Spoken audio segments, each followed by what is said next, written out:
उसी परंपरा में इस कवि सम्मेलन को आगे ले जाते हैं और एक उस कवि को बुलाते हैं जो आज इस मंच पर, वो भी उनके लिए अखिल भारतीय मंच पहला है, सुरेश कुमार जिनका नाम है, लेकिन वो लावा के रहने वाले हैं, इसलिए अपने नाम के आगे सुरेश लावा लिखते हैं। आज हम देखेंगे कि वो किस प्रकार कविताएं सुनाएंगे। वो छंद भी सुनाते हैं, मुक्तक भी सुनाते हैं, गीत भी सुनाते हैं। अर्चना के दिए हैं जला लीजिए, वाह वाह करो। हाँ देखो कवि सम्मेलन क्या है। हमारे केकड़ी के एक बहुत बड़े कवि हुए सुरेंद्र दुबे जी, वो एक बहुत अच्छी बात कहते थे, कवि सम्मेलन क्या है, कवियों और श्रोताओं के बीच एक रात का इश्क है। कवि सम्मेलन क्या है, कवियों और श्रोताओं के बीच एक रात का इश्क है, और प्यार एक तरफ से हो तो सजा देता है और दोनों तरफ से हो तो, हाँ ये तो आपने लिखा होगा। तो मैं आपके बीच भाई सुरेश लावा को सौंपूं इन पंक्तियों के साथ कि अर्चना के दिए हैं जला लीजिए, वाह करो। ये जो आगे बड़ी बड़ी कुर्सियों पर बैठे हैं, आपकी भी जिम्मेदारी है, ऐसा नहीं लगे कि ये पीछे वाले लोग ज्यादा समझ रहे हैं। अर्चना सब वहां करो। कवि सम्मेलन का सौंदर्य क्या है, जब कोई बात अच्छी लगे तो हाथ उठ करके कलेजे से वहां निकले। अर्चना के दिए हैं जला लीजिए, कोई रूठा हुआ है मना लीजिए, हर अधर प्रीत से मुस्कुराने लगे, जिंदगी गीत है गुनगुना लीजिए।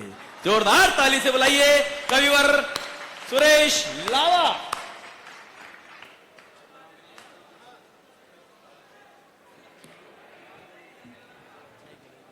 हेलो, सर्वप्रथम वीणा पाणी मां सरस्वती के श्री चरणों को नमन करते हुए मंच पर उपस्थित कवि मनीषियों और आप सभी श्रोताओं की पावन उपस्थिति को मैं प्रणाम करता हूं। जहां कहीं भी मैं गया हूं और जहां व्यवस्थाएं मैंने देखी हैं और आज की ये सारी व्यवस्थाएं देखकर मुझे बड़ा अच्छा लगा। इसमें किसी भी प्रकार की कोई कमी नहीं है, लेकिन एक कमी मुझे नजर आ रही है। आपने कवि तो 9 बुलाए हैं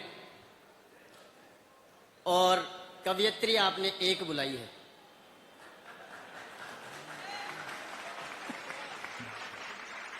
और इसी प्रकार के कवि सम्मेलनों में जब मैं कवियों को देखता हूं तो मुझे यह महसूस होता है कि मैं अकेला ही पागल नहीं हूं।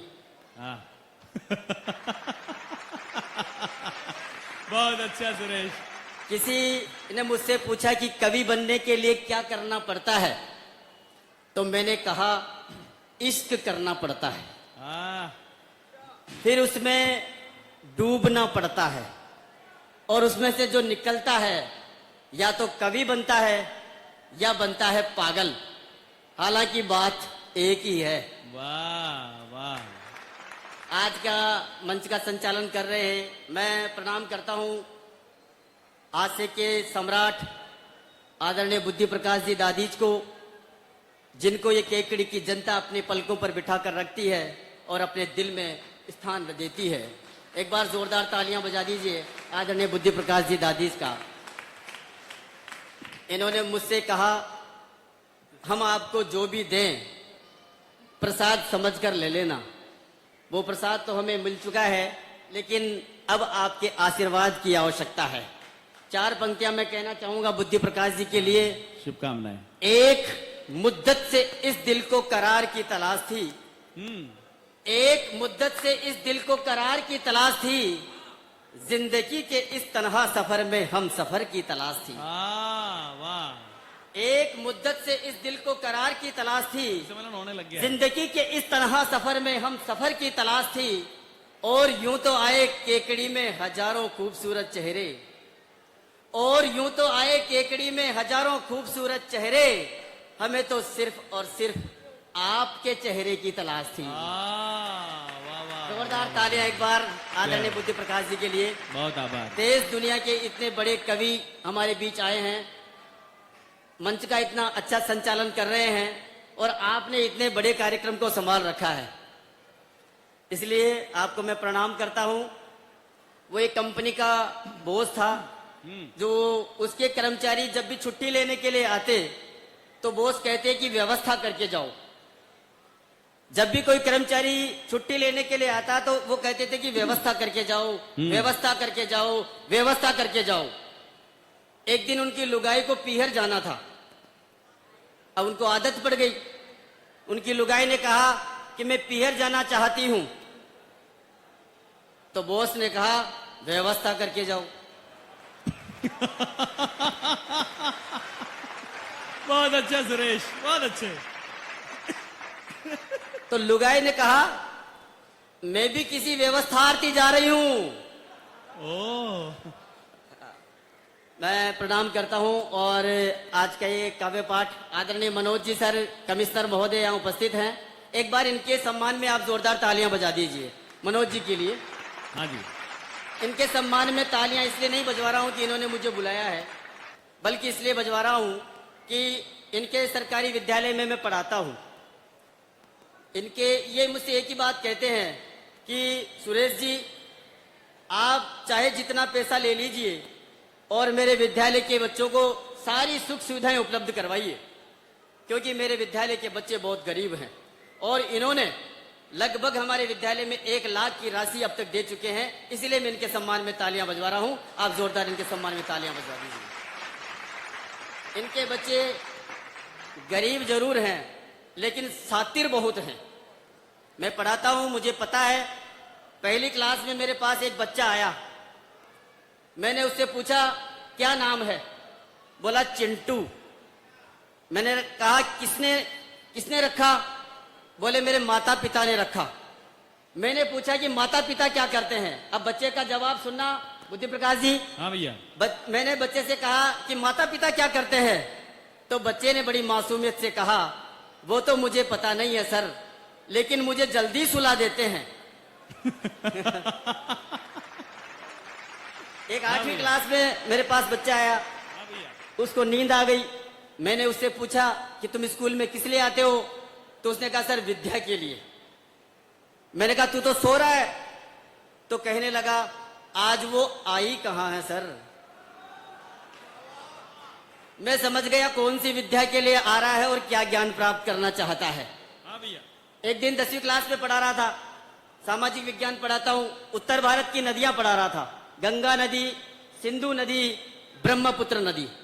मैंने सोचा बच्चों को पढ़ाने के बाद फीडबैक लेना चाहिए, तो मैंने बच्चे को खड़ा किया, उससे पूछा, बोले गंगा नदी, गंगा कहां से निकलती है और कहां जाके मिलती है? गंगा कहां से निकलती है और कहां जाके मिलती है? तो बच्चे ने कहा कि गंगा हमारे पड़ोस से निकलती है और सोहन चाचा के खेत में कल्लू हलवाई से मिलती है।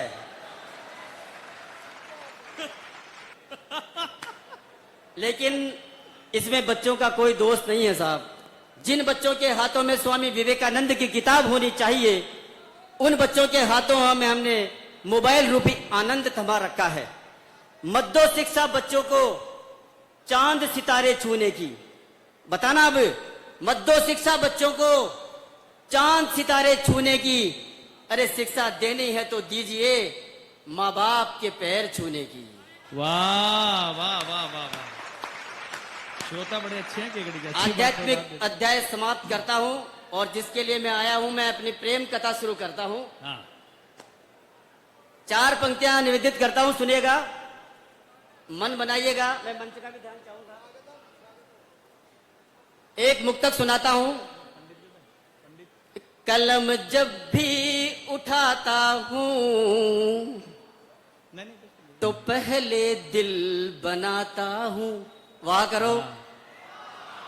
हाँ, आपके काम की चीज है मेरे युवा साथियों, कि कलम जब भी उठाता हूँ, एडवांस नहीं करना है, कि कलम जब भी उठाता हूँ तो पहले दिल बनाता हूँ। होगी बरसात भी ये सोच कर बादल बनाता हूँ। होगी बरसात भी ये सोच कर बादल बनाता हूँ। मैं तो करता हूँ उनसे बस बातें प्यार की यारों। मैं तो करता हूँ उनसे बस बातें प्यार की यारों, और वो सोचती है मैं उसे पागल बनाता हूँ, और वो सोचती है मैं उसे पागल बनाता हूँ। और 4 पंक्तियां निवेदित करता हूँ कि किसी की आंख से उतरा कोई काजल नहीं हूं मैं, कि किसी की आंख से उतरा कोई काजल नहीं हूं मैं, जो खुलकर ही नहीं बरसे वो बादल नहीं हूं मैं, जो खुलकर ही नहीं बरसे वो बादल नहीं हूं मैं। मुझे मालूम है कि तू मुझे जो कुछ समझती है, अब बताएं आप सब लोग, मुझे मालूम है कि तू मुझे जो कुछ समझती है, हूँ तेरे इश्क में पागल मगर पागल नहीं हूँ मैं, हूँ तेरे इश्क में पागल मगर बहुत अच्छे। पागल नहीं हूँ मैं। मेरे युवा साथियों, अपने एहसास और जज्बात बदलते रहना, संभालना कि मेरे अपने एहसास और जज्बात बदलते रहना, जिंदगी जीने का अंदाज बदलते रहना। ताजमहल बहुत महंगा पड़ेगा इस दौर में, इसीलिए अपनी मुमताज बदलते रहना। और 4 पंक्तियां आप युवा साथियों के लिए कि जिंदगी अपनी मस्ती में जिया करो। हाँ करो करो करो। कि जिंदगी अपनी मस्ती में जिया करो। पीछे के लोग बताएं कि जिंदगी अपनी मस्ती में जिया करो, इश्क बहुत बुरा है मत किया करो।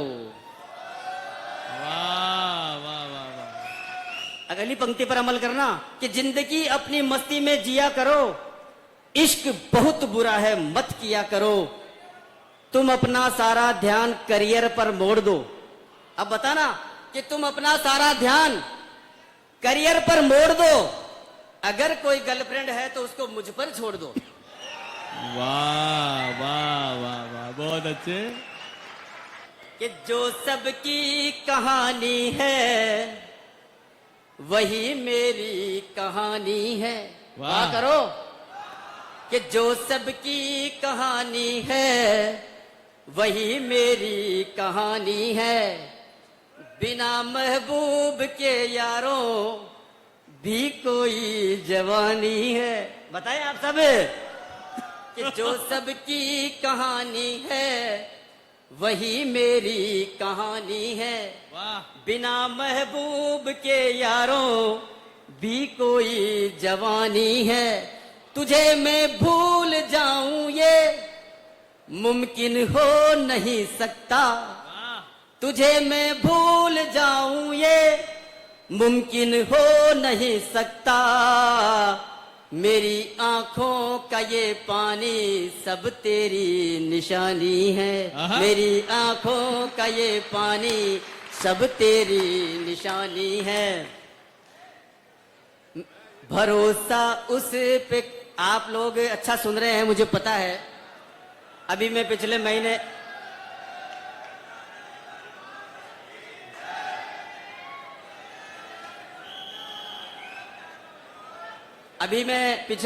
जयपुर गया था। हाँ, 4 बजे। वहां पर मुझे एक भिखारी मिला। पिछले महीने जब जयपुर गया तो मुझे वहां एक भिखारी मिला, तो उसने मुझसे कहा कि 10 रुपए दे दीजिए। मैंने कहा क्या करेगा? बोले चाय पीनी है। मैंने कहा चाय तो 5 रुपए की आती है। तो उसने कहा कि साथ में गर्लफ्रेंड भी है।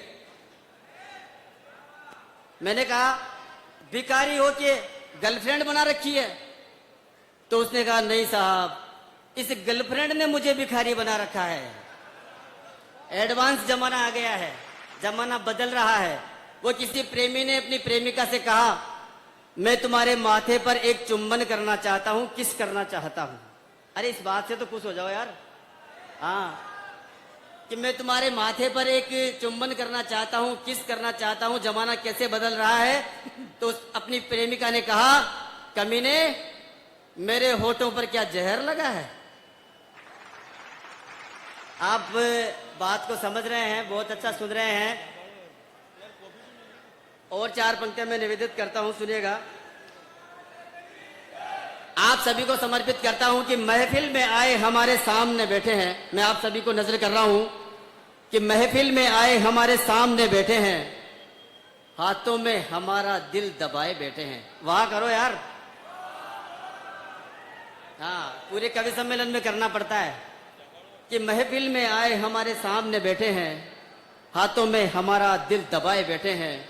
हमने पूछा हाथों में क्या है, हमने पूछा हाथों में क्या है, तो बहाना बना लिया कि हम मेहंदी लगाए बैठे हैं। तो आपके हाथों की मेहंदी को एक बार खोलिए, एक बार जोरदार तालियां बजाकर मुझे सूचित करें और आप सुनना चाहते हैं तो।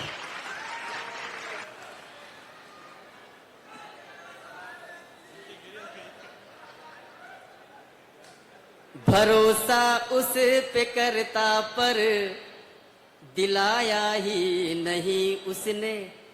एक बार जोरदार मुझे सूचित करें अगर ये मुक्तक सुनना चाहते हैं तो। मैं कि भरोसा उस पे करता पर दिलाया ही नहीं उसने, नजर भी सामने थी पर मिलाया ही नहीं उसने, नजर भी सामने थी पर मिलाया ही नहीं उसने। मुझी से प्यार करती है ये कैसे मान लूं, जबकि हंसाया भी नहीं उसने, रुलाया भी नहीं उसने, हंसाया भी नहीं उसने, रुलाया भी नहीं उसने। मैं अपने माता पिता को प्रणाम करता हूं और मैं इस नगर पालिका के सभी अधिकारी कर्मचारियों को और इन आयोजकों को प्रणाम करता हूं जिन्होंने इतना खूबसूरत कार्यक्रम सजाया और मुझे आपसे मिलने का एक शुभ अवसर दिया। आदरणीय अधीश जी सर को प्रणाम करता हूं, सभी कवि मनीषियों को प्रणाम करता हूं और एक टिप्पणी के साथ मैं आपसे अलविदा कहना चाहूंगा।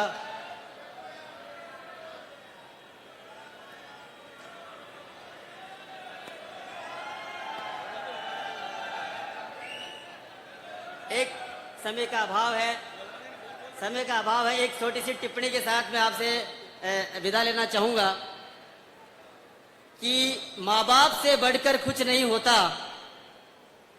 आदरणीय दादी जी सर, सभी एक बार इस मेरी टिप्पणी को अपने घर ले जाइएगा कि माँ बाप से बढ़कर कुछ नहीं होता। ये सब कहते हैं मगर ये सच नहीं होता। माँ बाप से बढ़कर कुछ नहीं होता, ये सब कहते हैं मगर ये सच नहीं होता। अगर माँ बाप से बढ़कर सब कुछ होता तो इस दुनिया में एक भी वृद्धाश्रम नहीं होता। बहुत बहुत शुक्रिया, बहुत बहुत धन्यवाद केकड़ी।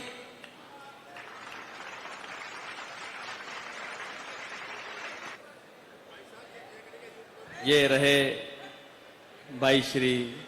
लेकिन हमारे मंच पर पहली बार आज सुरेश लावा आए हैं। एक बार जोरदार तालियां उनको दें ताकि हौसले से वो अगली जगह जाकर के फिर अच्छी कविताएं पढ़ पाएं।